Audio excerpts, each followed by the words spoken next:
Mark is epic, and every Friday Mark comes over to my house and we do a giant Artist Shabbat dinner. And Mark's been part of that since day one of starting the Artist Shabbat, which is so epic. It's so awesome.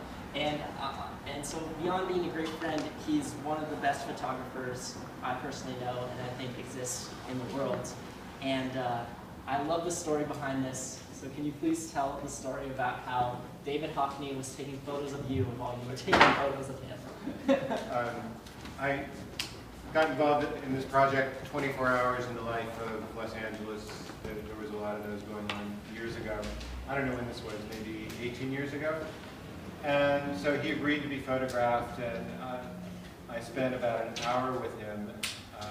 The first thing I did was I photographed him kind of through this glass door, and I had my Hasselblad, so I was looking down into it, and I didn't realize it, but while I was photographing him, he was doing one of his photographs of me with, you know, his little camera, and it was for this book. So, and anyway, while I was photographing him, he was telling me that everything I was doing was wrong. So that was kind of intimidating.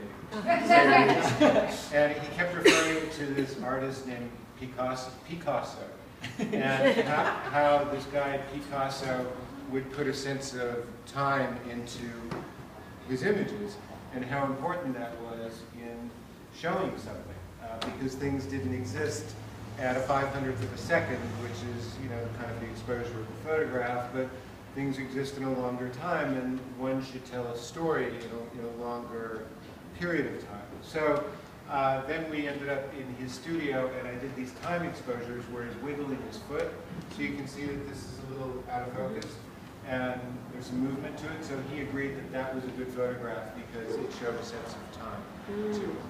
So anyway, he liked this one.